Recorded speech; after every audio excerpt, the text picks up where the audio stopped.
Warriors, welcome back to Gods of Alliance. If you're here, it means you want power, knowledge, and control over the battlefield.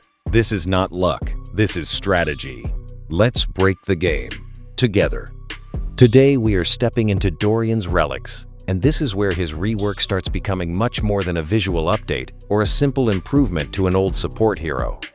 A rework gives the foundation, but relics reveal the ceiling. And with Dorian, that ceiling becomes extremely interesting because sustained heroes are never judged only by raw numbers. A small change in timing, a small extension in healing, a small protection window, or one extra second of survival can completely change the outcome of a battle. Dorian was already built around vampirism, recovery, and keeping aggressive heroes alive longer than they should survive. But now, his relics push that identity into something deeper, something more dangerous, and something that may create new sustained structures around him. The first relic is Blood Pact, and the name already gives the message clearly.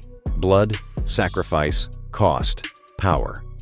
Every 14 seconds, Dorian damages allies that currently have vampirism. And at first glance, that can look strange, because a support damaging his own team feels dangerous. But this is not designed as punishment. This is conversion.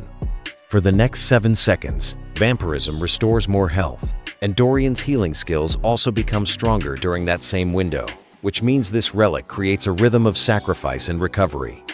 Your team pays a short cost, but then receives a stronger sustain window immediately after, and that fits Dorian perfectly, because he has never been about instant flashy healing.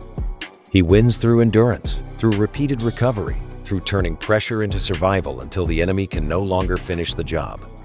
This relic is especially important for aggressive heroes that keep attacking non-stop, because the more active they are during that 7-second window, the more value they extract from the amplified vampirism.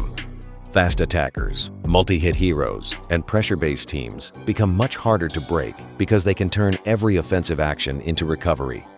The timing also matters because it repeats every 14 seconds, so Blood Pact becomes part of the battle's rhythm. Sacrifice, recovery, pressure, repeat. This is the kind of mechanic that rewards teams built with intention, not random compositions. If your heroes cannot attack consistently, the relic loses value. If your heroes keep pressure active, Dorian starts looking much more oppressive. Then we move into Fountain of Blood, and this is where Dorian's core identity becomes more stable and more dangerous. The base idea was already strong. Dorian marks the nearest enemy, and while that enemy is affected, allied attacks restore health. If the target dies before the effect ends, the mark moves to the next nearest enemy, allowing the sustained pressure to continue instead of disappearing with the first kill. That already made the skill valuable, because offense became healing, and the enemy being attacked became the fuel for your team's survival. But the relic upgrade changes the value of the target itself, because the healing now becomes based on a percentage of the enemy's maximum health, up to a cap. That means large health enemies, frontline walls, and durable targets can become healing batteries for Dorian's team. The enemy hero designed to absorb pressure can suddenly become the same hero keeping your attackers alive. That is a powerful shift because it turns enemy durability against them. The longer they stand there, the more your team can potentially recover through attacks. And against tank-heavy compositions, this becomes very interesting. The duration also increases from 7 seconds to 10 seconds, and 3 extra seconds in Hero Wars is not small. 3 seconds can be several extra attacks, several extra healing triggers, another chance to recover before a burst window, another moment where the fight refuses to collapse. This relic does not reinvent Fountain of Blood, and that is what makes it good. It keeps the identity intact. Attack becomes sustain, pressure becomes recovery, aggression becomes survival. But now the scaling is smarter, the timing is longer, and the value against the correct enemies becomes much more serious. Now we arrive at Bloodseal, and this is where Dorian starts becoming more than a healer.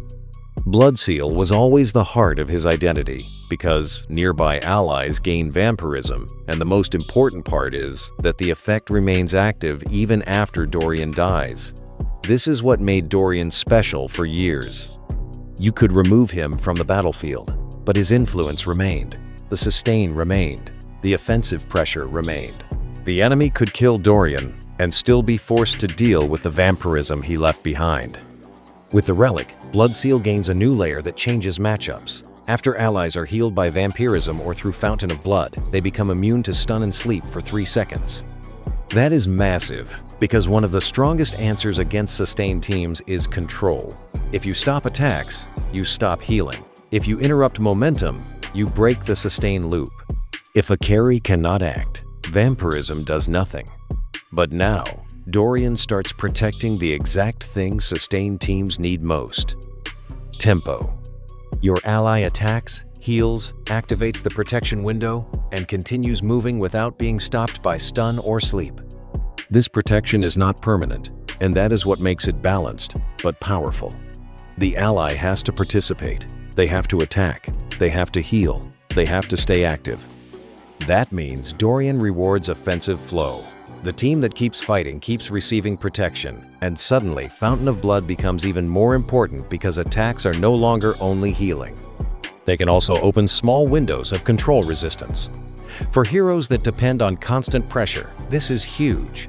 For heroes that hate being interrupted, this can completely change the fight. Dorian is no longer only restoring health. He is protecting rhythm, protecting momentum, and protecting the offensive loop that makes his teams dangerous.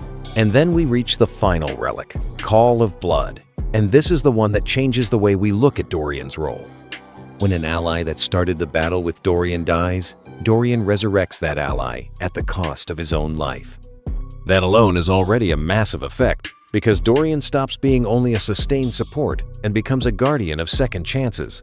He sacrifices himself to keep another hero alive, and that fits the entire theme perfectly.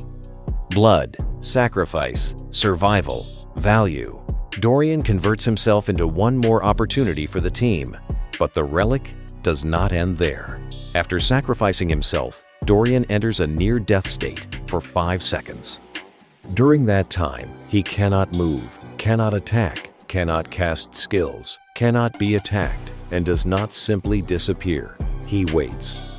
And if allies restore health through Vampirism during those 5 seconds, Dorian resurrects. That is the beautiful part of the design, because all his previous relics suddenly connect. Blood Pact increases the value of Vampirism. Fountain of Blood creates longer sustain windows. Bloodseal protects active allies from interruption. And Call of Blood turns that same sustain engine into Dorian's path back into the fight. Your team attacks, your team heals, your team stays active, and by doing that, they bring Dorian back. That is not just resurrection, that is team interaction. Dorian saves an ally, then the team has to keep fighting hard enough to return the favor. This creates a very powerful identity, because sustain is no longer only about surviving damage. Sustain becomes resurrection fuel. Vampirism becomes a comeback mechanic. Offensive tempo becomes the reason Dorian can return after sacrificing himself. When we put all 4 relics together, the direction becomes clear. Dorian is not becoming a burst healer. He is becoming a sustained controller, a hero who shapes the rhythm of long fights through sacrifice, healing windows, control resistance, and second chances. Blood Pact creates stronger healing cycles. Fountain of Blood turns enemy health into recovery. Bloodseal protects the offensive flow from stun and sleep. Call of Blood gives the team a resurrection exchange that can reset the fight if allies keep attacking.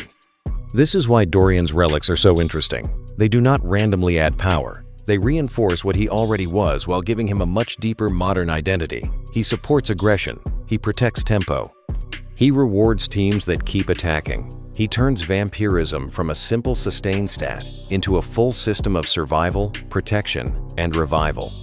Now the real question is where this becomes strongest. Fast attackers immediately look dangerous. Heroes that hit often and keep pressure active will naturally extract more value from every Vampirism window. Iris, Dante, Lara Croft, Kira, Orion, and other aggressive pressure heroes all become very interesting around Dorian because every attack can mean healing, every healing trigger can mean control, protection, and every sustained sequence can become another chance to keep Dorian's system alive. But this is not a hero you throw randomly into every team. Positioning matters because Bloodseal depends on nearby allies. Tempo matters because the relics reward active heroes. Sustained timing matters because if your team stops attacking, the engine slows down. Dorian now rewards players who understand structure, not just players who want healing. Warriors. These relics show a clear message. Dorian is returning as one of the most interesting sustained supports in Hero Wars Alliance, and if players optimize him correctly, he may become extremely frustrating to face in long battles. We still need testing, real teams, real matchups, and real results, but the design is strong, the identity is clear, and the potential is dangerous. Warriors. This is how we play the game. Not randomly, not blindly, with knowledge, with precision, with control. We don't build randomly, we build with intention. Master the mechanics, control the fight. Let's break the game together.